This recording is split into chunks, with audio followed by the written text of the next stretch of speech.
My guest today is a true Dutch guitar hero. If you wouldn't know better, you'd say he's raised in the 60s and came to adulthood in the 70s. At 32 years old, he already has a long career behind him. Welcome to this episode, DeWolff singer and guitarist Pablo van der Poel. Thank you. Pablo, Niels Guns. Yeah, you don't pronounce it like that in Dutch, but it sounds better in English. Hey, long career, I just said. We were just reading an interview we did. We kind of both forgot about this. I spoke to you a long time ago when you were 19. Yeah. And what struck me is that the things you said in the interview, well, we just discussed the same things just now. Yeah. In what way have you changed since you were 19? Well, I think a great deal, especially musically. We just read the interview together. Yeah. And it was a very fun read. And it was also I can very clearly remember that time. I just started studying at the Conservatory in Amsterdam. And I was like, I think all the music that I've always listened to that has really touched me, and still the music, most of the music that I listen to is very much based on feel, like gut feel and instinct. Mm-hmm. And I think at that time, 2011, I was in a period in my life where I was like ashamed of that, or because I was all of a sudden studying at the Conservatory, I felt that I had to, approach music in a more theoretical way, in some way. Not that was the thing that was being promoted at the Conservatory, not at all. But for some reason, I don't know. I actually say in that interview that the music now is more complicated and deeper, whatever. I'm finished with the pentatonic scale. You literally said. I know all of it by now. Yeah, so it's funny to read like a 19-year-old saying stuff like that, and I think I've made a complete 180 on a lot of things I'm seeing there. Like I've very much went back to really writing music that doesn't come too much from here, but just stuff that like actually like the stuff that we made with DeWolff, and some of the songs we've written together, some of them it's just me, and the most like successful songs that we did were just things that were so simple that I actually, at a time of like, I wouldn't even say it was written, it just like happened. And then it was like, this must already exist. It's impossible that these three chords with that melody that feels really good doesn't exist already. And I think over the years we've started to trust our own instincts more, and so that's most of the music we make happens like that. Well, back in those days, 2011, it was more like, this is a good idea, how can we make it more complicated? But that must have been an interesting journey from the gut to the head and back to the gut. Yeah. I think there's a hair in your mouth. Is. This is not a human hair. What is it? It's a piece of cat hair. Maybe there's a cat walking around here. Probably. It is an interesting journey. I think it has to do with confidence, because when you're 19, or at least when I was 19, I just think I wasn't confident enough to be like, oh, this is how I feel and this is the music I make, deal with it. And I think it's good that I wasn't like that. So because if you're too much like, this is how I do it, fuck everything else. Every music has to have a certain amount of that complexity, maybe. Well, of that like vision, but I think it's also good to be open for development, or how do you say it? Yeah, evolution. But the funny thing is that apparently that the thing that you wanted to do you were already there at a young age then. You said like, oh, I made music from the gut from a young age on. True, but I think I benefited hugely from nurturing that raw thing that was there. So at first it was raw, then it got like nurtured with a lot of information at the conservatory, and then I don't know, I started making music more from the head than from the heart. And then as I grew older, and also as we got, I think it also has to do with, as we got more success, I started to trust my instincts more. And with all that information I had gathered over the years, I was able to go back to that raw instinct, gut feeling. Can you tell me something about that process? What made you get back there? The success then, the confidence of that came along with the success, or are there other things that helped you with that? No, it wasn't the success, but it helps. Like if you get the feeling that, oh, what I do when I don't know, when I like let down my guard, maybe like what we were doing live, for example, people really loved that, and live was things were very raw, and after a while you get some confidence from that. From, okay, if I just do a thing that I feel in that moment, people like that, so then it must be good, or at least have some kind of quality. Whereas, it's very easy. I think as a guitar player, for example, a lot of like the licks that we play, we just play them. It's like, it's not a big deal. You play them like every day or whatever. But then sometimes it takes someone else to say like, whoa, what you're doing there, that's pretty crazy and amazing, to see like the specialty in your own playing. Yeah. For example, but that's only like a small part of it. I think the largest part is like still music, as in the music that I listen to, because when I grew up, like I was listening to Hendrix and Cream, and all this music is, in a way, it's not super complex or anything. And then when I went to the conservatory, you had that thing, the whole conservatory music theory thing, combined with that I discovered the Beatles only then, when I was like 18, 19 years old. And at the same time, not sitting down to really study those Beatles songs. Does that make sense? So I was studying music theory and listening to the Beatles, but for some reason, I still don't know why, and it's strange, but it's also kind of cool, I never sat down and actually studied those Beatles songs, because then I would have discovered, oh, this is also like pretty straightforward stuff. Like some of it is, at least. Like this is just like 1, 4, 5 or whatever. I had no idea. I was just like studying the music theory and at the same time listening to the Beatles. And then there was this strange way I thought that this music was being made. And I was trying to make that kind of music with this information that I was gathering. And that's how like at least 1 or 2 DeWolff records sounded.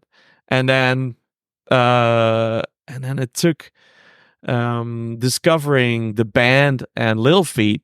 That was like music that I came across and that really like touched something inside of me. And then I actually sat down to study it, and I was like, this is just 1, 4, 5 stuff. I had no idea that.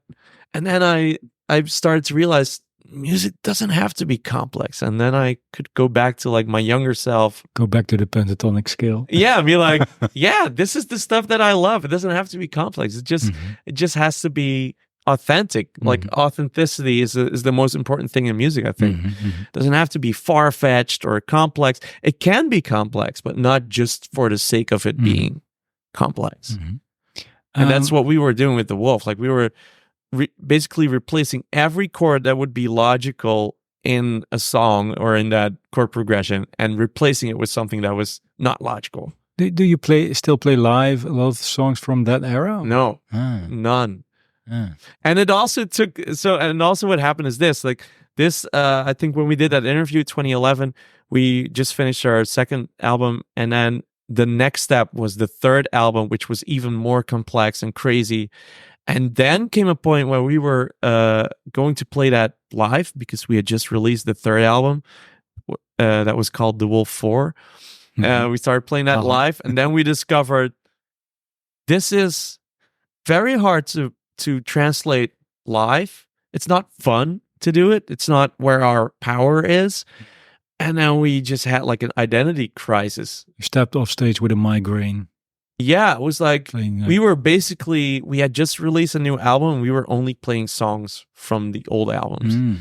And then, it was weird. Like there was a huge discrepancy between what we were doing in a studio and what we wanted to do live. But it's still, I can imagine, still valuable to have gone there, right? For sure. Yeah, because, I also meet musicians and all the songs that they've ever written are just like 1, 6, 4, 5. And I come from a very weird and different place where a lot of the songs I've written are like, you can't even like write it down like that. It's just, it's weird stuff. It's like 1 minor 3. This and that. Oh, this is a 6/4 measure. And then we started like stripping away all the bullshit, all the complex bullshit, and just we started going to the essence of a song more. And we did that for many years. And also the longevity is also what makes us to what we are now. Is just we had so much time in the spotlight basically to develop. And I feel that we've only in my mind, we've only learned to like write real good songs like in the past like 5 years or something, and the other 12 years we were just like trying to reach like a certain level of songwriting. But did you go through that process as a whole band, or because you have Pablo the singer, guitarist, but you have the whole band with your brother is in there as well? Was that a combined journey, so to say, from going from raw to complex back to raw again? Yeah, definitely. It was we were always playing, so we spent a lot of time together. We were best friends, so we went to like parties together, and we were basically always like on the same musical journey. And sometimes it was, and we're all like complete nerds. So even though Robin at that time was also studying, but he wasn't studying at the conservatory, he was studying biomedical engineering. But I could, take him along that crazy music theory ride because he was also very interested in that, and also a super intelligent guy. So he would like pick up all this stuff like way faster actually than I was picking it up. And it was fun, and I'm very glad we had that journey. But I'm also very glad where we are now. At 32, you went back to the rawness. Your latest album is a proof of that, so to say, right? I mean, but maybe you just mentioned you played with your brother. Maybe going back to the early days of you playing guitar. Yeah. So how did that went from the Poel family? Like, I want a guitar. Okay, I want to play drums, or well, I always my dad used to be in a cover band, and from the time he was 30, so I was 7, and I don't know, when I saw that for the first time and I saw and heard an electric guitar, I was like mesmerized by the look and the sound of it. And I started, whenever I could, I started to like go to rehearsals with him. So whenever I had like a school vacation, I would like go to the rehearsals with him, and always be like mesmerized by the guitar. So it was very clear for me that I needed to be playing guitar. And I was a big fan of Metallica. And that's what I wanted to do. I wanted to play Master of Puppets. And but then my parents, like my parents were pretty poor at that time, and they couldn't like afford just buying me guitar, so I had to save up for it myself. So that's why I did, like, for a year, and then finally I could buy. Wait, that's a cool thing, because I got one for my birthday. I'm very happy with that. Yeah. But if you crave for it that much, the reward must have been even greater the moment that you were actually able to have bought it, right? Yeah. Yeah, I think so, definitely. Yeah, it was funny. I was once in this guitar documentary, Gitaarjongens, by Henny Vrienden, and everyone in there was like old, like 50 plus, basically. And every single one of those guitar players got their first guitar, like as a present. And I was the only one who had to like save up for it. And with little help from my grandma, she like sponsored the last like 50 euros or guilders it was back then. I was able to buy my first Squier Telecaster. And my parents were like, well, that's all nice and well, but you gotta have music lessons, because you can't just like buy that guitar and then just look at it. And then they paid for my music lessons, the guitar lessons. But it was weird. Like, I was this Metallica kid, 9 years old, and I came to my first guitar lesson, and he just gave me this book, Guitar Starter, which is basically starts with you having a music notation. And I had no clue what it was, why I would have to learn that, and how that would help me in playing Master of Puppets. So there was no incentive for me to learn that. Dun, dun, dun. Yeah, and I remember very clearly, like my third or fourth guitar lesson, like I didn't study because I didn't like what the teacher was trying to teach me. And the fourth guitar lesson, we opened this book, and I remember looking at, I was supposed to have studied like whatever song in there, and I see those 5 lines. I look at my guitar, there's 6 strings, and I'm like, I don't understand it, and I started crying. So that was happening for like 2 years, I think. Until that's a long time. I know. So with this, sorry to interrupt, with Theo van Niel, who was another guest, great player as well. And he had the same experience. I did myself as well, by the way, that the first teacher, he can really put you off the instrument, right? Yeah. But maybe because you saved up for it, that you probably helped. Endured it for 2 years, right? Yeah, probably helped. But there was like at least like a full year where I hardly like touched the guitar. So I was more like into skateboarding and other stuff. But then I went to what's it called, high school, and then I got new friends that were into music, and then we started making music together. And I discovered Nirvana. And that was a huge thing for me, because all of a sudden I could like, a power chord, and with like these 4 power chords I can play this song. And that was a huge like gratification, of course, being able to play a song.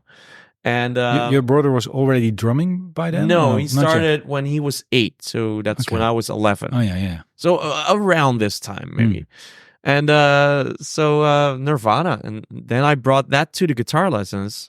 And I have to give credit to my guitar teacher here, because he was like, okay, yeah, I can teach you that. And then we started diving into these Nirvana songs, and then later I discovered Hendrix, and I was able to kind of get a hold of that stuff. And that's how it started. Like, first Nirvana, then Hendrix, and through Hendrix I discovered all of this, like all of his contemporaries, so Eric Clapton, Cream, The Doors, Pink Floyd, and that's how I got into old music.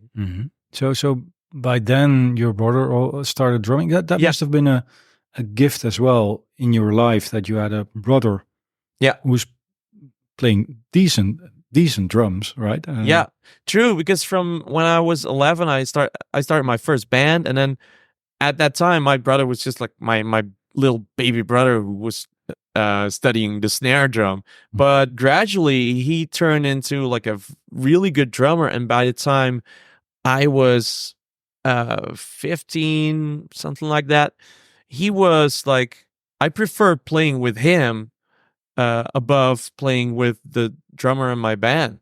So we were jamming all the time, me and my brother, and we had like 2 bedrooms like adjacent to each other, and then I would put my amp in my bedroom, his drum kit was in his bedroom, and I would step out into the hallway with my guitar, and so I could see him, and then we would jam like that.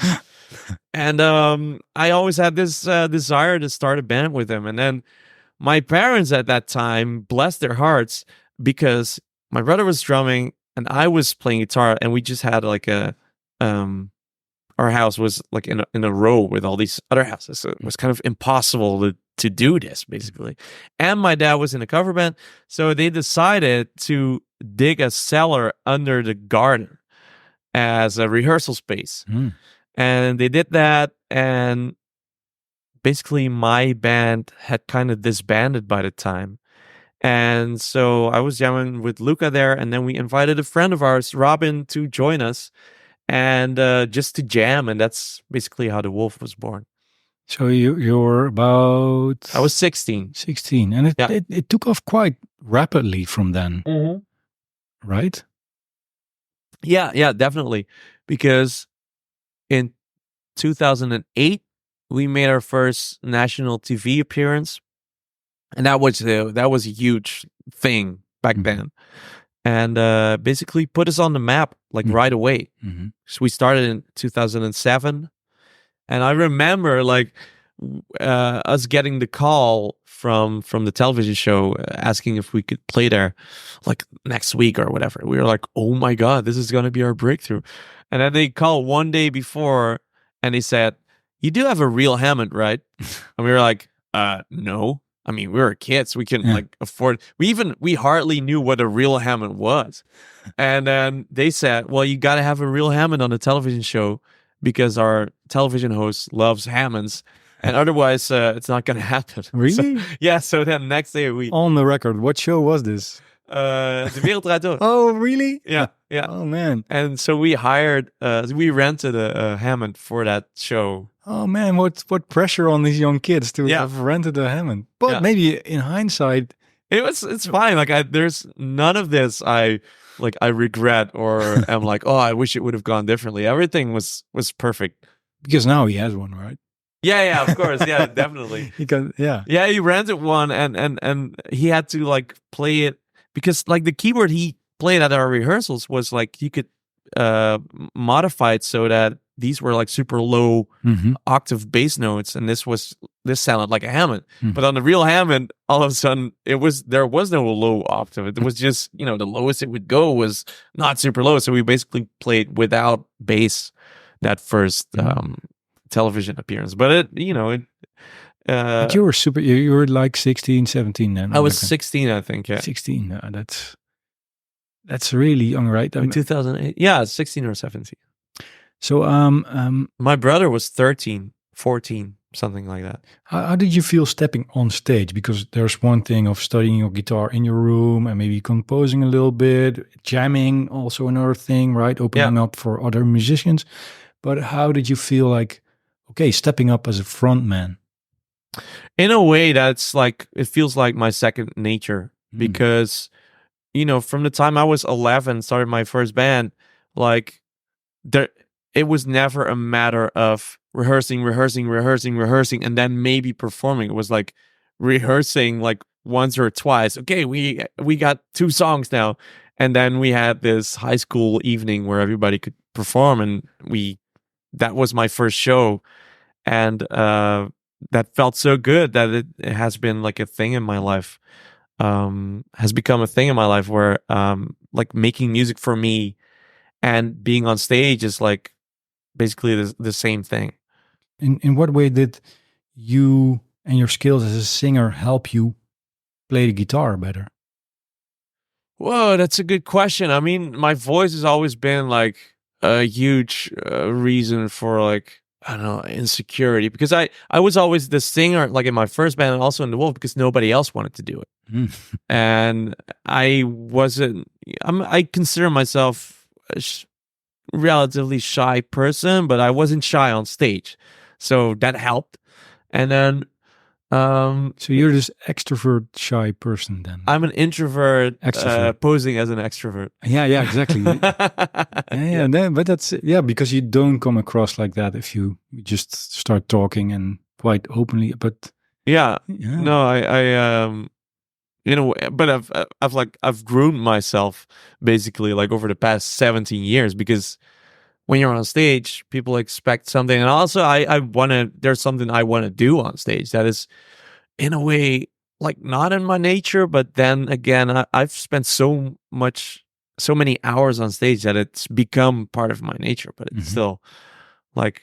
But still, the discovering your voice, and you say I'm a bit insecure with that, but yeah, is there a line from your singing to you playing the guitar?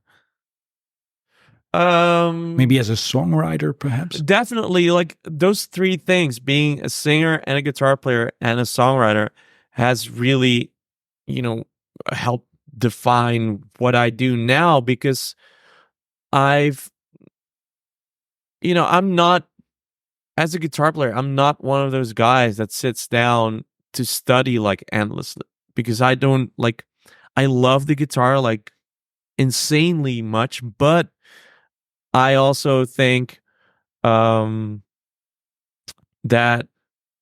the guitar by itself is not the full truth. Like for me, it's gotta be in a cool song, and that song also has to have vocals. So I kind of like divided my attention between those three things, and then also recording, because I'm a recording engineer as well, and so I don't consider myself like one of those virtuoso guitar players that I like see on my Instagram feed all the time.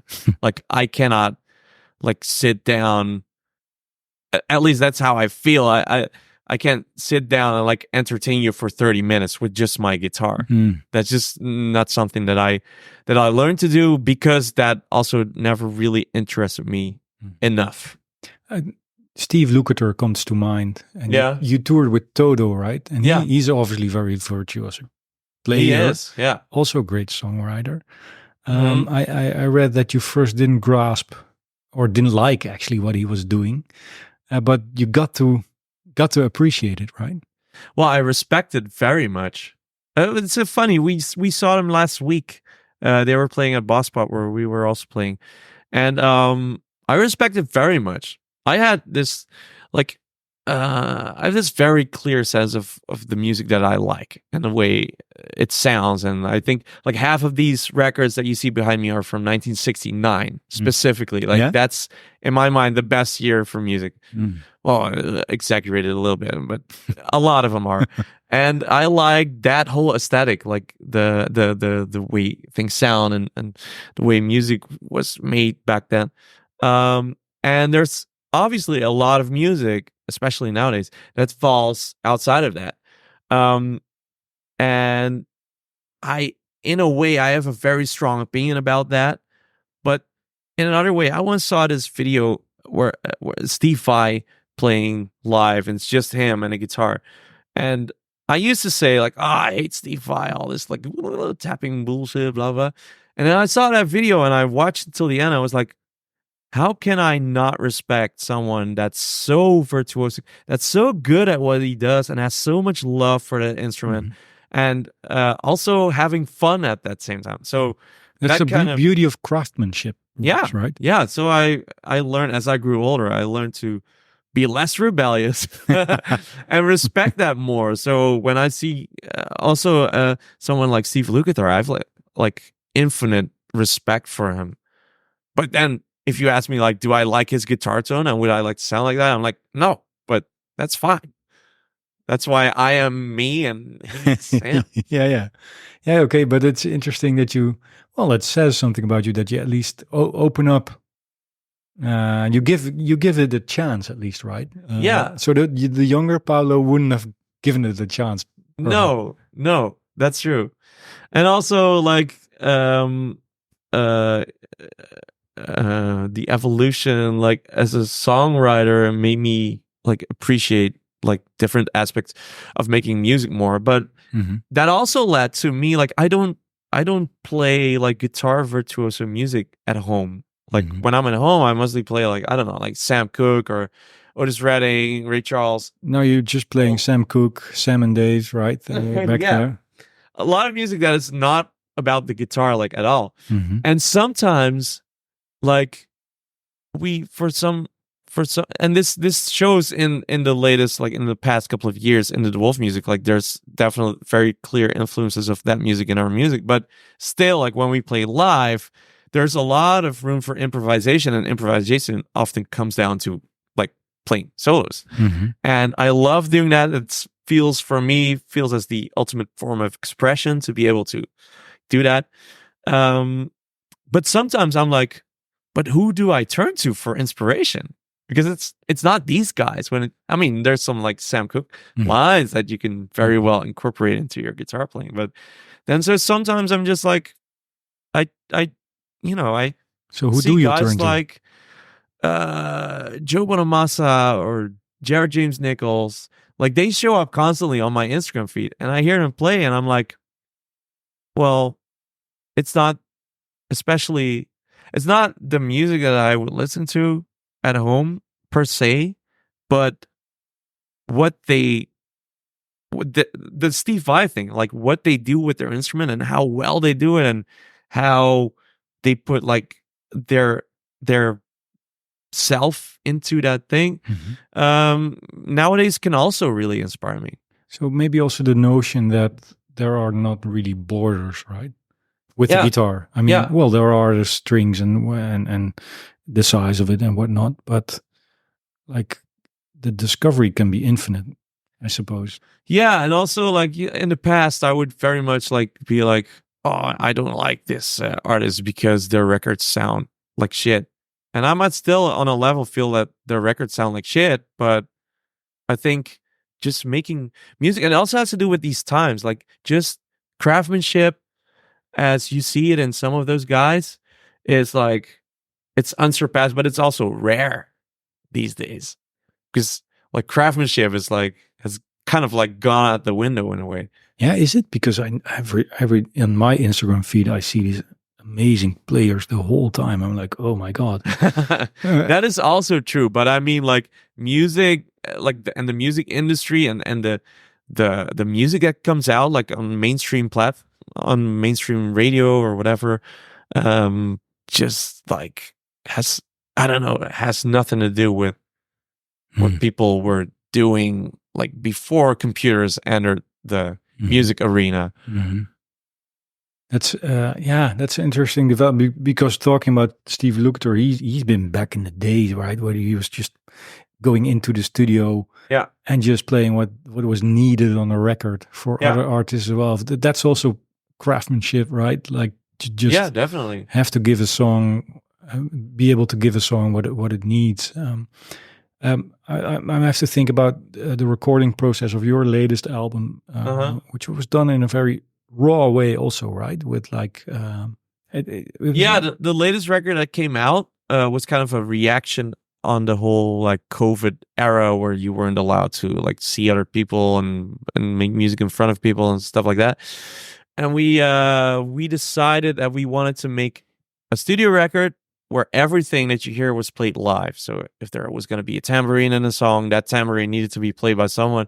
So this resulted in us having to bring 8 friends, musicians, to the place that we were going to cut this album. That was in France at this amazing studio called Kerwax, that's just filled to the brim with 50s and 60s tube gear, like the most insane gear you've ever seen. And so yeah, we did this record all live, recorded to tape, no overdubs, no punch-ins, no nothing, no editing. And no mistakes. No, well, there are plenty of mistakes in there. Yeah. When you're playing in a room with 11 people, there's always going to be someone that makes a mistake. Yeah, but pretty magical as well, right? I can imagine. Well, that's what making music is. Like, it's magic, but what I mean more is like, in my mind, the core essence of making music is doing it together with other people and playing off each other's musicality and mistakes. Like that's live, right? Every human has his or hers flaws, and I don't believe in perfect music. That's a cool sentence, because if somebody would say I made perfect music, that'd be horrible. Right? Yeah, but it's happening now. Like Yeah. we have the technology at hand to make everything perfect. Yeah. And it not only goes for music, it's for a lot of other things too. But I don't believe it. Yeah. In the end, we're all human. We get born and we die, and those years in between are not so different as we think it is from like people 200 years ago. Mm-hmm. In a way, it is, but it doesn't necessarily. It's not better or worse. It's the human experience. Yeah. About human experience, I'm gonna take you along to a concert tonight. Yes, we're gonna see looking forward to that. Tommy Emmanuel. Yeah. Because I just spoke with him earlier today, and I thought, oh well, it's just half an hour drive from your home. I'm curious to hear what you think of his playing. Have you listened to him actually? I have seen like videos of him probably on Instagram. Not probably. I know I've seen videos of him, and it's mind blowing stuff. Let's discuss 14 years later. Yes, when we meet next. So that's a perfect example of someone who's like doing it solo, and taking everything out of the guitar that's in there, and that's what I meant earlier. That's never like the path that I like envision. Mm-hmm. I mean, if I could do that, I would be really happy if I would have that amount of talent. But for me, it was always like, that's cool, but I'm not going to spend like all my time in practicing the guitar to be that good, because I also want to sing, and I also want to perform, and I also want to produce and record music. So in the end, unless you're fucking, I don't know, Jimi Hendrix, you have to, make a priority. You have to prioritize certain things. And I'm curious now, before we wrap this up, have you performed as a solo artist sometimes as well, or not? Just you on stage? Very rarely. But I don't feel comfortable doing that. That also has to do with the fact that like for 17 years, which is more than half of my life, I've been on stage with other guys doing it together, and a large part of what I do on that stage is based on what other people are playing. So I need that input to be you, to be me. Yeah.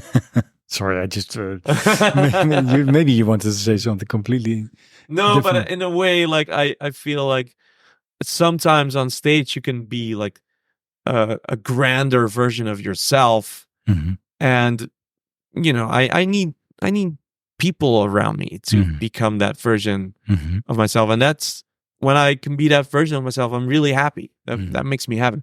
And being on my own on stage, man, I would be too nervous for it. Well, I'm happy you have those people around you, and you're making the cool music that you are making. I say new album. It's been out for a while now, so probably there's a new one already recorded, in the making, or recorded. Yeah. Oh, okay. Well, it's being mastered right now.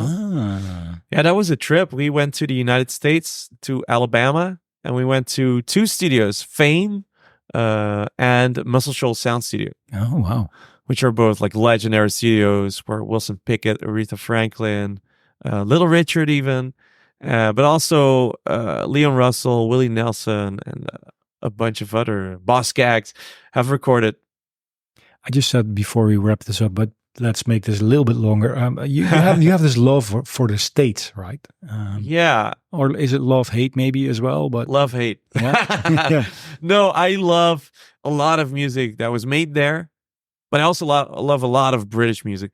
But I think most of the music I listen to is American, definitely. And I love like Americana in the broadest sense of the word. I love American cars. I love and I love American people. Like when I'm over there, or whenever I meet American people here, like, oh, they're always so nice and enthusiastic, and you can have like hour-long conversations. Like I was in LA a couple of months ago. I went to a supermarket, and the guy said, "Whoa, you look like somebody from Scarface or something." I was like, "Oh, well, thank you, I guess." And he's like, "What's your favorite movie?" I'm like, "The Big Lebowski." And he's like, "That's my favorite movie too, man." And we had this like, I don't know, like 5-minute conversation with someone in the supermarket about movies. And that's like typical American for me. Yeah. And I love that. but I think, the country and its politics are it's such a shame. I feel sorry for people that live there. Politics. It's time to stop this conversation. No, we don't have to talk about politics, but it's just like, there's a lot of stuff about America that I love. Hey, but when is it due, the new album? It's gonna be out the 7th of December this year. What year are we living? 2024. For someone who checks this out in 2027. Yes. I'm curious to hear it, man. Thank you so much, Pablo van der Poel, for your time and being a guest. And listeners, thanks for listening. Yes.